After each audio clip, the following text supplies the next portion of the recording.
We're live on Joy 99.7 FM here in Accra and Kumasi. We're on Love 99.5 FM and myjoyonline.com. We're live in all 16 regions. We're on A1 Radio in Bolgatanga, Jubilee FM in Keta. We are on Dreams FM also in Bolgatanga. We're live on X Spaces. We're on Facebook. The Midday News is supported by Petrol Sol. Your clean fuel in full quantity. Petrol Sol is always a delightful experience. Also brought to you by Duroplus Ghana Limited, producers of quality PVC and HDPE pipes and water tank. We are the only water storage tank with a level indicator, and where Duroplus goes, water flows. This afternoon, next month's BEC is at the risk of cancellation as WAEC paints a grim picture of how low funding is hampering preparations.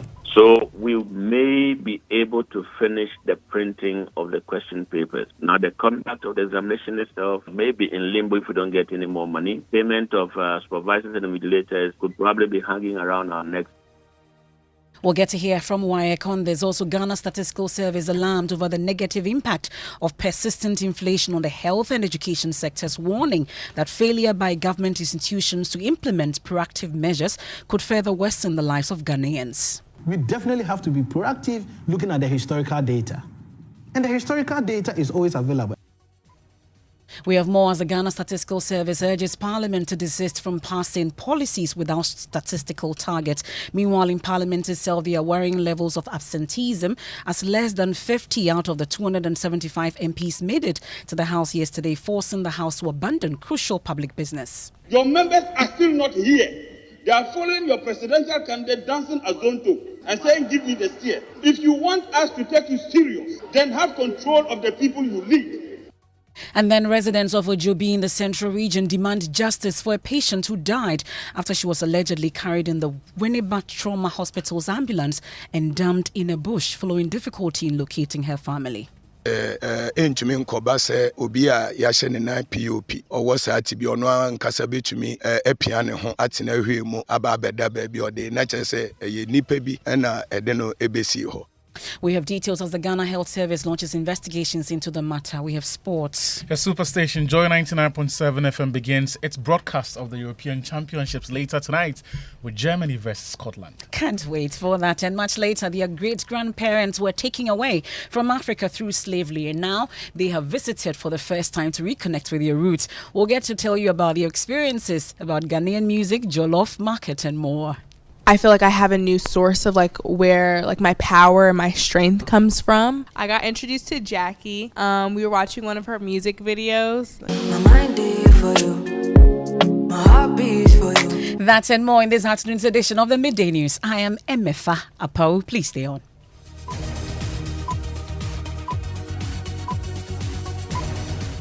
Many thanks for your company. We are your home of independent, fearless and credible journalism. And this afternoon, next month's Basic Education Certificate Examination, BEC, faces cancellation due to severe funding challenges, according to the West Africa Examination Council, WAEC. The council has expressed grave concerns over government's failure to release funds critical for the preparation and administration of the exams. So far, only 2 million cedis out of over 9 million cedis budgeted for it has been paid. Meanwhile, time is running out for the purchase of logistics for the exams scheduled for July 8, 2024. Director of Public Affairs at WAEC, John Kapi, paints a picture of the situation in an interview with my colleague Mami Sinyamiche Thompson. For BEC, we still have an outstanding payment of 698,500 Ghana cedis. And then for 2024 examinations, we expect a total amount of 95,837,306 Ghana cedis from the government. So far, we've received 2,284,618. All right, so there's an outstanding balance of 93,552,688 Ghana cedis. That is for BECE. Is that enough for the printing, invigilators, other logistics that are supposed to be done before the exam starts? No, it is not enough. It is not. There are a lot of things that go into every examination. So 2 million is way, way, way below what we expect from the government. For example, we need to buy bond paper for the printing.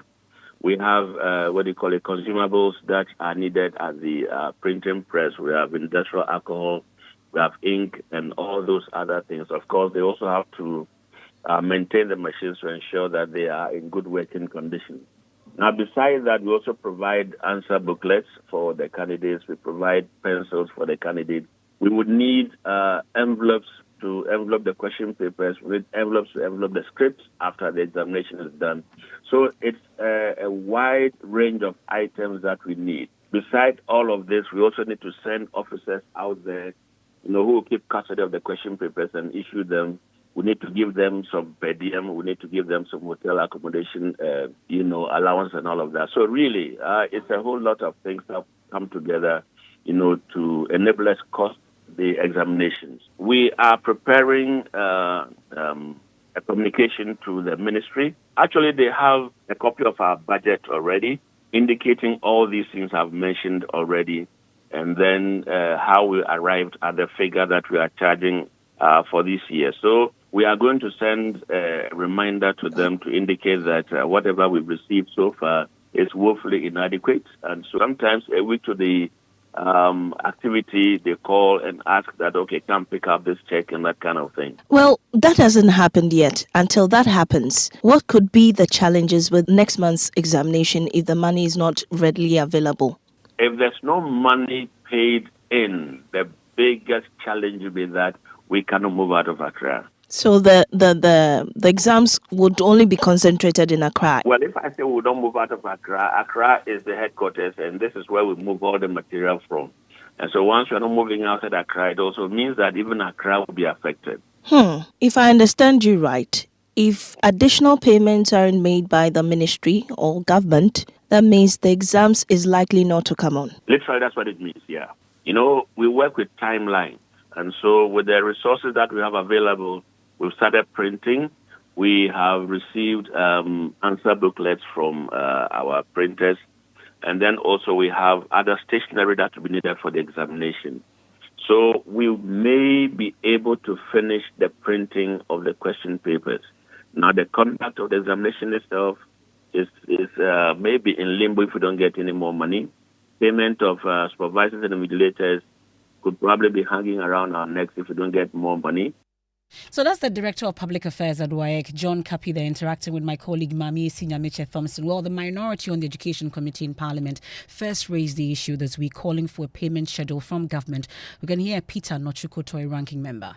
I was proposing to the chairman of the committee that we should invite the Minister for Finance, we should invite the Minister for Education, then we should invite the national officer for WAEC, so that we sit down and then probably draw a roadmap and see how soon monies can be released to WAEC. However, Vice Chairman of the committee, Dr. Prince Hamidu Ama, has downplayed the seriousness of government's indebtedness. And I'm not saying that is a very comfortable situation, but just to make a point that this has always been the case over the last 10 years. The key thing is that if we take each of the examinations, we don't have to lump them together. In 2023, government paid over 80 million Ghana cedis towards the BACE. The 2024, out of the budget that they've made, government has paid 2.5 million plus, an additional 6 million plus, just to make the point that government has demonstrated commitment towards making payment and ensuring that the examination are conducted timeously. So that's the Vice Chairperson of the Parliament's Education Committee. Let me quickly bring in the ranking member on the Education Committee, Peter Nochukoto. We're grateful for your time here on the Midday News. So the last time we spoke to you, you mentioned that you were hoping to seek the audience or the Finance Ministry, all the sectors involved in this, to ensure that the BEC comes off next month successfully. What has been the response that you've been able to gather so far? Yeah, thank you very much, Emefa, and good afternoon. Yeah, the best practice worldwide is that examination fees are paid before the conduct of examinations. And this allows for proper conduct of the examinations. But in the last 3 years or so, it is not the case in Ghana as far as releases to WAEC is concerned.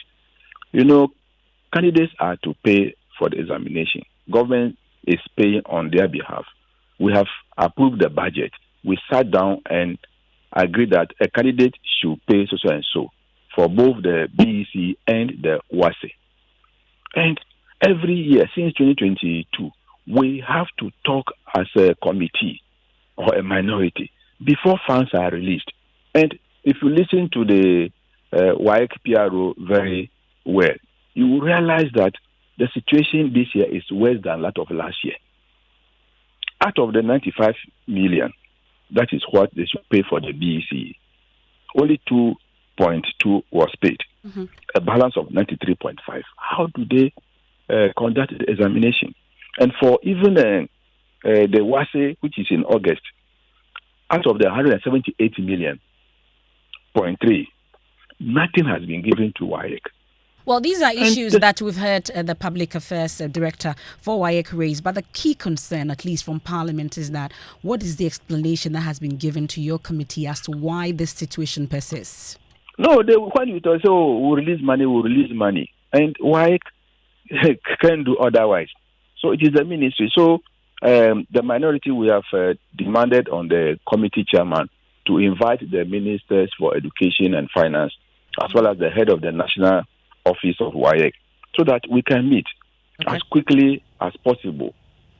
Chairman is yet to respond whether the ministry has received the request, so we are yet to know. Okay. So I just want to say that we will pursue the matter as long as we are concerned to make sure that we come to a very good conclusion for WAEC to conduct their examinations without problem this year.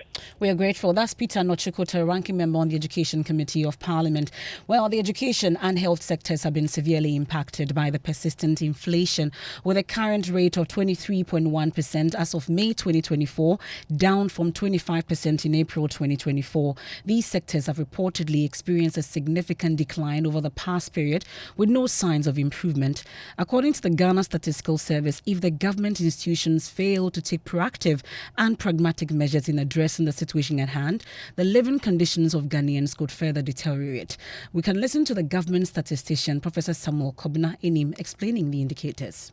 Health year on year is 26%, which is higher than the overall national inflation of 23.1%. Then if you look on month, health has an inflation figure 1.8, which is lower than the overall month-on-month inflation of 3.2%. The story for education is completely different. In terms of education, as you rightly said, month-on-month is 5.5, which is higher than the overall national of 3.2%.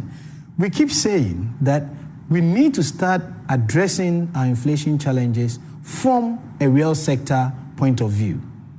And what this simply means is that when these figures are out there, there should be some engagement with the implementing MDAs to try and better understand whether, one, we relate with the numbers that are coming up, and two, going forward, what interventions can we put in place to ensure that we can bring the number down. Well, the government statistician also urges government or parliament to refrain from passing policies without statistical targets. From a policy point of view, whether we are seeing some responsiveness in terms of the work that we are doing. I must say that we are seeing some engagement. It is differential and it is slow.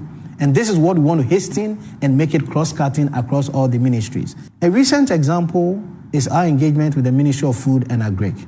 Benjamin, as we speak, the ministry can fully explain and anticipate the price increases from tomatoes' point of view. And I'm happy next week, as you are aware, we are doing this convening on food security, which is just giving us an opportunity to further engage with the ministry so that as a country, can we say that if you are self-sufficient in a particular commodity, it means you are food secure. It doesn't happen like that. So we are hoping that this conversation will happen with all the ministries where they bring their statistical targets, they bring their administrative data, we reconcile that with the population-based data that we have and see whether our interventions are yielding results. That's a government statistician, Professor Komna Enim. Now, let me take you to the central region where residents of Ujobi are demanding justice for a patient who died after she was allegedly carried in the Winneba Trauma Hospital's ambulance and dumped in a bush following difficulty in locating her family. The patient had been in the hospital for 2 months after an accident with 2 legs broken and also suffered mental illness as a result. The Ghana Health Service says it is asking this matter seriously. It's taking the matter seriously and has launched investigations into the matter. We'll get to hear from the Director General of the service on this shortly. But first, let's hear from my colleague, WAEC's Kofi J, who first visited the community and saw how the situation is when it comes to this particular patient. Kofi, tell us what exactly happened. Well, I think on the 10th, I was informed by committee members from Ujobi. The chief himself called me that a facility, hospital, has deposited a patient at the Goma Ujobi around from I had 200 meters away from Ujobi Health Center. There was a bush over there. So I proceeded to the scene and I saw the woman running to about getting to 60 years over there. And I saw a wheelchair beside her and there's a cloth covering her. And the woman was in a very deep pain. And I can saw that there was a POP all over both legs. But information gathered indicate that there was an accident. The woman had an accident at a community called Kwagando near Ujobi. So they brought the woman to Ujobi Health Center and they informed Ujobi social worker. You see, social worker, they have some workers in the community. So they informed Ujobi social worker and he and she informed Trauma Hospital. And the facility told them that they have a package for vulnerable people. So they should bring the victim. So they referred the woman from Ujobi Health Center to Winneba Trauma Hospital, where the facility treated the woman. And after treatment, the facility told me that the woman was started misbehaving because after the accident, it might be had her mind like partial. You can see that she was misbehaving, which means they need to be referred to Ankafo Teaching Hospital. And the information gathered from social welfare and the facility indicate that the Ankafo Government Hospital and the Ankafo Hospital were demanding 9,000 Ghana cedis before they can admit the patient. So the facility was also not having the money, and the social welfare was not having the money. So they decided to release the woman back to the social welfare so that they can take the matter up, or they can transfer the woman to Ankafo as initially said. But because of the 9,000. The social welfare people could not raise that money. Okay. So the facility also saw that the woman started misbehaving at the facility. That is when they released the woman to ambulance and deposited the woman in Gomwa Ujobi community. That's Adom FM's Kofi J. They're giving us details. He's also been interacting with some residents. We can listen to them. Nia asam no ni because ye behwe ye no hwe maame no se nia ne tebia ne te na se bibia betumi asi ti se entumi nkoba se obi a ya hye ne na POP owo sa tibi ono ankasa betumi apia ne ho atena hwe mu aba abeda ba bi ode na che se ye nipa bi na ede no ebesi ho eno nti ne yesre aban se onhwe social welfare se police for na ma ye hu se social welfare for adwuma ti tutu sre social welfare ba bi omo wo bia so omo te yanka ti se yempese Ujobi man yebenya asem eno nti aban onfa ne ho njim na social welfare for Emefa asem etisa enfree so. So that's a resident there calling for further investigations into this matter and asking authorities to take over this issue and ensure that we get to the bottom of it. Well, the Ghana Health Service has a statement out, and head of our health desk, Fred Smith, joins me in studio with details of it. What does it say, Fred? Well, this statement signed by the Director General himself says that the attention of the leadership of the health service has been drawn to a media story about a patient allegedly abandoned in the bush at Gomwa Ujobi in the central region, and according to the story, it is alleged that the said patient was on admission at the Trauma and Specialist Hospital in Winneba, and after her relatives had failed to show up, she was conveyed in the hospital's ambulance and left in a wheelchair at Ujobi, where she claimed to be her hometown and was later found dead. The service, upon receiving this disturbing news, has initiated investigations into the matter to establish the authenticity or otherwise of the story in line with the existing practices in the public service to enable it take appropriate action or actions. The service it says, wishes to appeal to the general public to be patient, as anyone found to be connected with this unfortunate incident will be severely dealt with in accordance with provisions of the Services Code of Conduct. Thank you very much. That's ahead of our Health Desk. First Smith, on that rather disturbing note, we'll take a quick break here on the Midday News, live on Joy 99.7 FM here in Accra and Kumasi. We are on Love 99.5 FM, also on myjoyonline.com. We are present in all 16 regions. The Midday News is supported by Petrosol, your clean fuel in full quantity, also by Duraplus Ghana Limited, where Duraplus goes, water flows. And we've been hearing that next month's BCs are at the risk of cancellation as WAEC paints a grim picture of how low funding is hampering preparation to return from the break with sport. And then their great-grandparents were taken away from Africa through slavery, and now they have visited for the first time to reconnect with their roots. We'll tell you about the experiences about Ghanaian music, Jollof, market, and much more. I feel like I have a new source of where my power and my strength comes from. I got introduced to Jackie. We were watching one of her music videos. My mind is for you.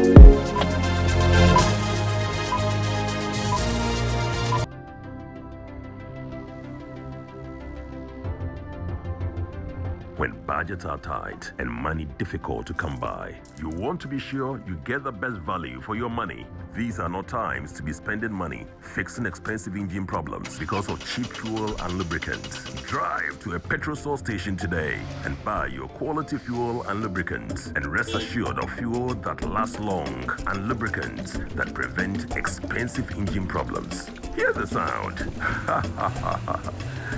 Petrosol, clean fuel in full quantity. The regular football season is over.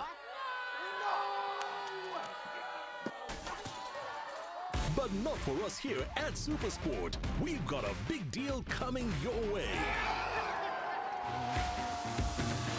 Get connected to DSTV to see some of football's biggest names starring in all 51 matches of Euro 2024, live and in HD. Now that's a big deal. This is the Midday News on Joy 99.7 FM. It's time for sports. Mr. Chu is here. Hello. Hi, and the 17th edition of the European Championships will take place in 10 cities across Germany, from Hamburg in the north to Munich in the south, Düsseldorf in the west to Berlin in the east. Now, between today and the 14th of July, one of the most atmospheric footballing nations in Europe will welcome the rest of their continent to its stadium, starting tonight with the test of Scotland at 7 p.m. And there's going to be live commentary on Joy 99.9, 99.7 FM. Here's former Germany international and Euro 2008 semi-finalist Anne Friedrich. It's going to be a really complicated game. If we have a good start, which I hope for, then I would say that there's so much momentum that this young team, I mean, we brought in some really talented young players who haven't played on the national team. I mean, they bring so much into that team. The mixture is great. Also, to bring back Toni Kroos, I think to me it was a very, very important decision. He won 6 Champions League titles. He is so important. And Julian Nagelsmann, he brings in some drive. It's not all about bringing in the best players. It's about a team. And I can say that as a former player too. The best tournaments you play if you have a good team spirit. Remember, there's live commentary on Joy 99.7 FM. Much later, we'll be waiting for it. We have game plan also coming up much later. But let's focus on power sector now. And the Electricity Company of Ghana has admitted that the recent power outages is partly due to financial challenges. Speaking at a forum organized by CSOs in the energy sector, the Deputy Managing Director of ECG, Kwejuobing, called on Ghanaians to pay their electricity bills to cushion ECG and help keep the lights on. I think PRC is here. They brought some mechanisms for addressing some of the financial challenges. But it boils down to you and I paying our bills. It's a chain. We buy the product, we bring it, it is transmitted to us, we sell it. The expectation is that we will collect the money, it goes back through the chain to the IPPs and then the gas suppliers. But I must say that this system is not 100% efficient. And so we do have situations where it is difficult to take the money and pay it back to the providers. But we are improving. It may cause them so. As I said, sitting in ECG, I know the challenge I face with getting money from my customers. My colleague Kenneth JC is attending this power sector forum, joins us on the line with more. Kenneth, we know that the VRA and Gridco have also been giving further explanations for the current power supply challenges. What have they been saying? Well, VRA says there's an abundance of power plants at their disposal, but the main problem is there are usually no fuel to power these plants. They also say there's the issue of maintenance of these power plants to make sure it does not lose its functionality. And then there's unplanned fault, which they usually have no control over. Now, Gridco also raised similar concerns. They say they have excess capacity as against demand, but without fuel, these capacities are rendered redundant. They say there's about 5,626 megawatts installed generation capacity with a dependable capacity of over 4,900 megawatts as against a demand of over 3,000 megawatts. So according to them, there shouldn't be power outages looking at these numbers, but there's not enough money to power these capacities. And their final challenge is the low water levels of which, according to them, including Akosombo Dam, provide hydropower for the country. Okay, that's my colleague Kenneth JC there giving us an update on this. Let me take you to Parliament, where the minority there have called out the majority for failing to whip its members from the Vice President's campaign trail to perform parliamentary business. Parliament adjourned for the second time yesterday because they couldn't form a quorum. Businesses including annual report, agreement, bills and the controversial tax waivers bill to be executed in the past 3 days have been shelved. We can hear the lamentations of some MPs. My point has to do with the unseriousness on the team he leads. There are only 7. Yesterday, they were just 5. Now, you think that it is important, Right, Honorable Speaker, for us to discuss this matter, you are the leader of government business. What should be of concern to you is to ensure that your members are in the House. I came here by 8 o'clock, I was in this Parliament. I came and registered. Your members are still not here. They are following your presidential candidate dancing a zonto and saying, give me the steer. If you want us to take you serious, then have control of the people you lead. So get your people to come to this House. Mr. Speaker, I come under Order 64.3. A member may draw the attention of the person presiding at any time during the sitting that members present in the House constitute less than 1/3 of the number of all members of Parliament. Well, let me take you live to the House now. My colleague James Savage is there for us. Has the situation changed? So the House has just been gaveled into session some few minutes ago, and they just finished taking roll call. You could visibly, members are on the floor, but you could visibly see quite a number of empty seats. But a few of them are still trickling in one after the other. The change is that the leadership of the minority is fully represented. The minority leader himself, Kesola Tuforsen, his deputy, as well as the whip are all in the House. Same with the majority. And so we are hopeful that things would go on for the better when they approach the business of the day, that no one raises an issue about quorum. That's my colleague James Savage monitoring events in Parliament for us. And now the connection between African Americans and Ghana through slavery is deeply rooted in historical events that trace back to the transatlantic slave trade.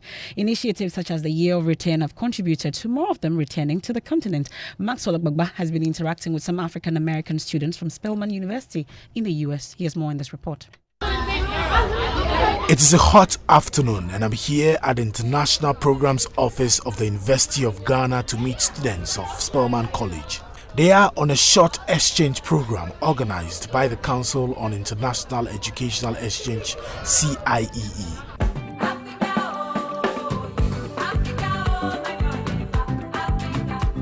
Sat in a circle and had a wonderful interaction. Going to Cape Coast was like a very emotional experience because like the tour guide was talking and he mentioned Virginia, and I'm from Virginia, so like one of the 400 years ago, that was the first place they arrived at, right? Yes. Yeah. was Virginia, and I was born and raised in Virginia, so like that really hit home. I just feel more empowered to lean into my blackness, and I feel like I have a new source of like where like my power and my strength comes from. Another thing was when we first went to the market, when I spoke tree with one of the men, he kind of laughed at my pronunciation. But both market experience have been very nice because I've been working on my bargaining skills.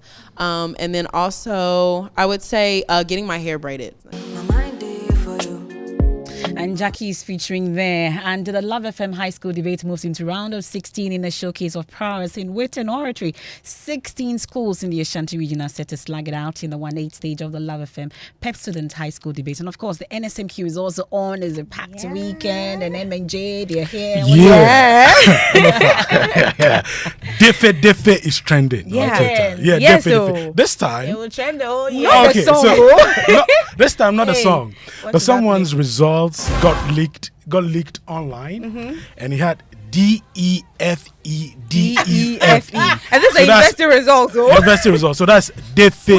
Which university? And so people are asking. They're asking whether it's Legon. Okay, so Pablo the trainer says, is this Diffe from Legon, UCC, KNUST, or UPSC? Light Soup says, Light Soup says, your grades be Diffe, but they make noise past everybody for here. And this one says that this is a holy result, and this one also reads that this guy will be walking about and will hear Munjai Minamindeminyamias. He go start cry. People go figure say someone beat him. People won't understand why he's crying. F-E-D-E-F-E. It's a good time to. We end today's edition of the Midday News here on Joy 99.7 FM. There's more when you log on to myjoyonline.com. You can't take shortcut to greatness. That's Living Word with Pastor Ben Saotabil. Have a good afternoon. I am Emefa Apawu.